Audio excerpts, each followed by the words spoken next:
While Modi is roaming around in America, situation in India is not good. India is going down. Whether it's the democracy index or it is the media freedom index or it's a human development index, what's happening there? Modi, which talks so big, and he mentioned his chest is pretty big, what just got to do with media freedom?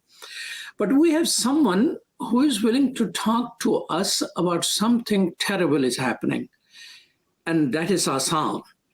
India is the only country in the world, which has two genocide alert, one on Assam and one on Indian-held Kashmir.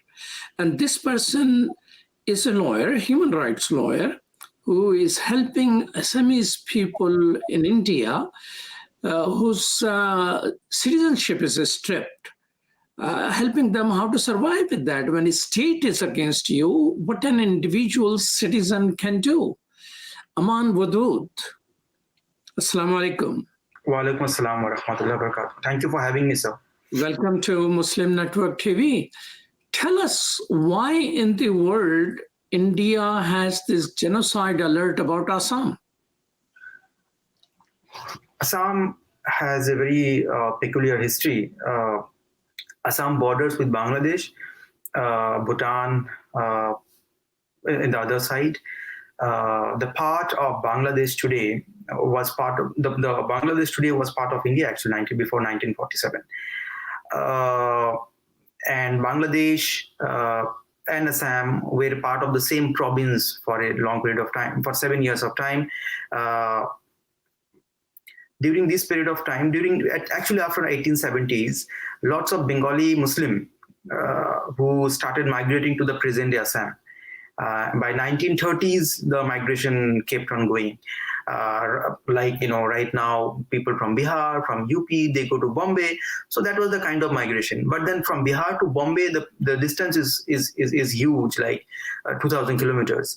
But from the place from where the Muslims came to the present-day Assam, the highest distance would be 500 kilometers, which is like around 300 miles. So these people who came much before partition of India are today seen as illegal migrants. Not today, but after partition, 20 years after partition, actually, since late 70s, they were mostly regarded as illegal migrants. And since then, the movement is going on, and people have been telling that there are 5 million Muslims, 6 million illegal Bangladeshis in Assam, which is not true. So what Assam has a system of trying citizenships of the Assam border police organizations. Now, border police does not mean that they are stationed at the border. Their presence is there in all police stations across Assam.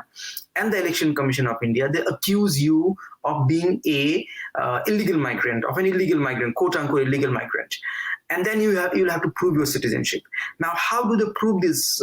How do they accuse you of being illegal migrant? They can find anybody on the street and they say, you're illegal migrant. Is that like that?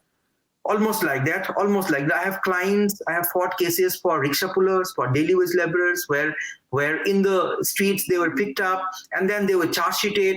And then after 4, 5 years, 10 years, they receive notice at their home that you come and prove your citizenship. Now, when you receive this notice, you go before the Foreigners Tribunal and prove your citizenship. How? By showing your document before 1971, 25th March 1971, 1966 document, 1970s document.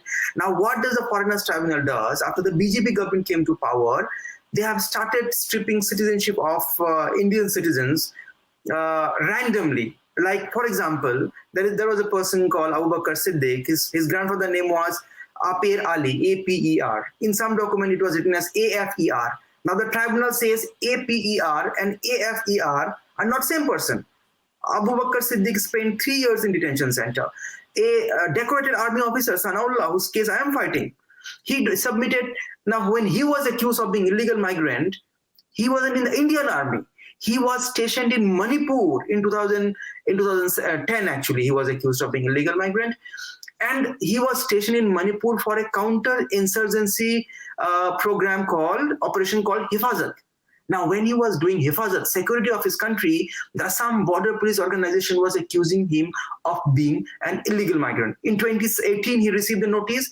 He went before the Foreigners Tribunal. Now, he was a JCO, Junior Commissioner Officer. He was stationed in Kashmir for almost 5 years. He served Kupwara, Kargil. The President of India... How many people are accused like that if they are foreigners? So till now, the government have declared, the tribunals have declared, since 1985, the tribunal has declared 150,000 people as illegal migrants till now. As foreigners. So once they declared 150,000 people like that, where did these people go? Okay, so what the government did, they had a system called pushback. Now they showed that we pushed back some 29,000 people, which is wrong. Since 13/3/2013, the formal process of deportation started. How does deportation happen? Deportation happens when your country of origin accept your confirm your nationality. Now, when you strip your own citizenship, how will Bangladesh accept you? So since 13/3/2013 till this date, not more than 5 people have been deported to Bangladesh. So you cannot be deported. You are detained in detention center. Detention center started in 2010. The notification came in 2009, but started in 2010. People like Mumir Nessa was in detention center for 10 years. So this is exactly what happened in Burma. That they strip people who were indigenous to that area of their citizenship, except that they cannot go anywhere because they have nothing. So it is somebody seems to be replicating what happened over there. What is this National Register of Citizenship which is being used against these people? So in 2009, someone went to the Supreme Court saying that, there should be a National Register of Citizens, which was actually there in 1951, mainly which was based on the 1950 census. National Citizen Register started in 2015. A judgment of the Supreme Court started it. That judgment justified large-scale illegal migration in Assam, which is not true. Now, what happens in National Register of Citizens, each and every person, even a newborn person, apply for citizenship through application process. Now, you need to submit your before any document before 1971 and link yourself to that document. Every citizen of Assam applied for citizenship. The process was extremely harsh.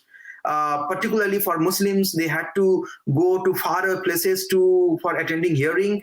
There were objections filed against them, and they went through unimaginable hearing. People committed suicide. People died in accident. After 4 years of long process, stringent process, only, and I say only, 1.9 million people were excluded from the NRC list. And now most of them are not Muslims. Large number of them were Hindus. And that is why the government brought CAA, Citizenship Amendment Act. It says that any person, any non-Muslim actually, except Muslims, anyone who came from Afghanistan, Pakistan, Bangladesh to India after 2014, they are Indian. Their citizenship will be fast-tracked. So basically, the people, the Hindus who were excluded from the list will get citizenship. The Muslims who were excluded from the NRC, whose name are not there in the NRC, they will not get citizenship. They will have to go to the Foreigners Tribunal. Which Foreigners Tribunal? Which did not even acknowledge President Kalam's certificate for Sanaullah, the army officer. Despite submitting that document, despite submitting 26 documents, he was declared a foreigner and detained in detention center. We fought his case. We got him released.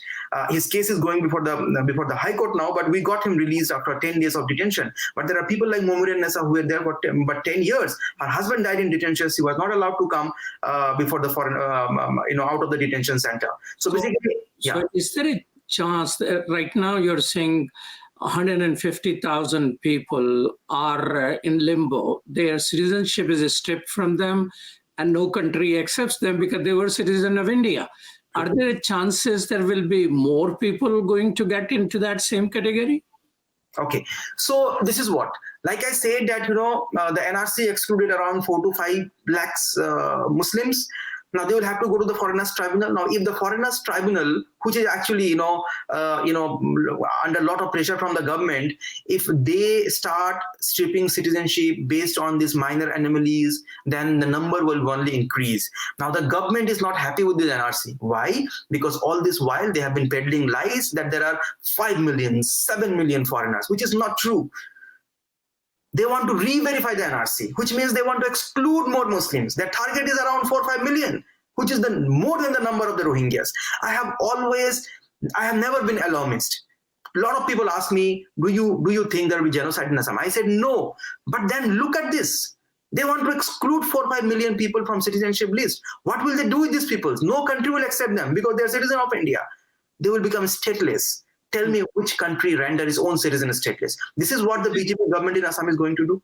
So they are trying to do. What is the status of this 150,000? How they are living? How they're feeding themselves? Can they hold jobs? What is happening to their lives? So a lot of people, they are on bail. I am fighting cases before the High Court for them.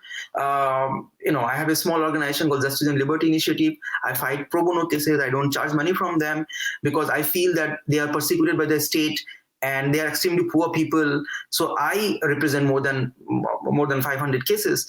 There are many people who have died. There are many people, around 200 people apparently in detention center. A lot of people got released in detention center. We went to the Supreme Court to release. We released around 350 people from detention center after Supreme Court's order last year. And a lot of people are absconding, or they are bailed. They got bail from the High Court. But a lot of people are just absconding from the police. They are under fear that the police might detain them anytime. So a lot of people are under fear, a lot of fear. Are there human rights organizations in India who have taken up that issue? India has a government, what is it called? The Human Rights Commission of India or something like that? National Human Rights Commission. So the problem is I have always this grievance that the people outside Assam never spoke for us. Even people within the Assam, they don't speak up. The Muslim leadership don't speak up. They think the majority will hate them if they speak up. We started speaking up.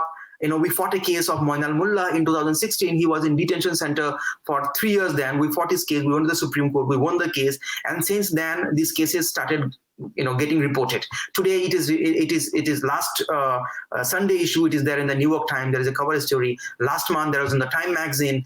We are trying to tell our story. I believe that if we don't tell our story, no one ever will. We need to tell our story. Very unfortunately, even the people, the mainland Indian, even the Muslims outside Assam never bothered about Assam. Even we never bothered about ourselves. I am the first generation who have started talking about these persecutions, talking about these violations of fundamental right, of the constitutional right that the Constitution of India has guaranteed to us. Now the world is coming to know. Now I am talking to you that this is what is happening in Assam since last 3-4 decades. Unfortunately, I mean, India kicked out Amnesty International, but there must be, a lot of other human rights organizations. Why have you, in communication with other human rights organizations in India, why they are not willing to take up this cause? There is a report called Design to Exclude. You can Google Design to Exclude by the Amnesty India.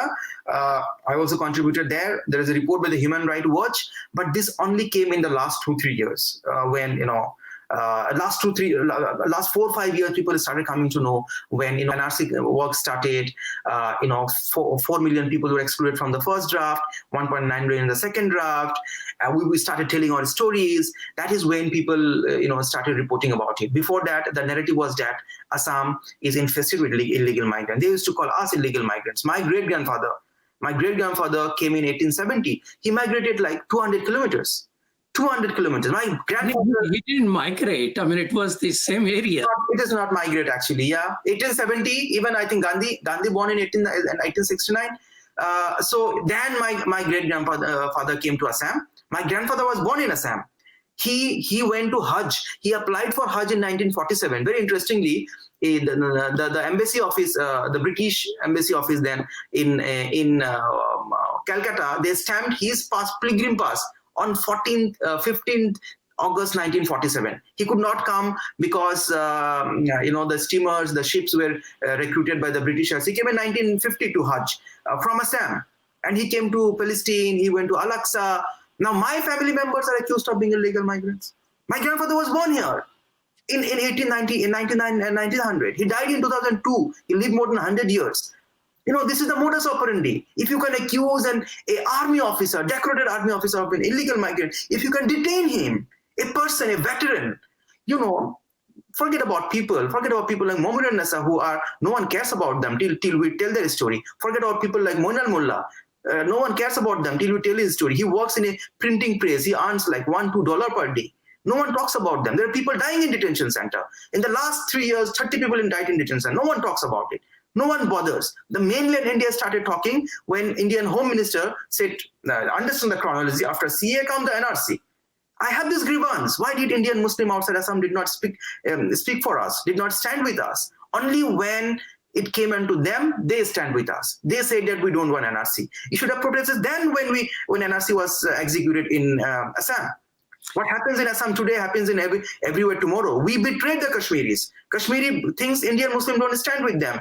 I also think as an Assamese Muslim, the Indian Muslims and the Indian diaspora, they betrayed us. I'm sorry to say, but no one stood for us. I understand a part of the guilt is on us that we did not tell our own story, but the responsibility also lies on you. Injustice anywhere is a threat to justice everywhere. So if there is injustice going on anywhere, it is threat to justice everywhere. That is what we need to believe. Thank you so much. Thank you so much, Aman Wadud. Appreciate that. Thank you, sir. Assalamu alaikum.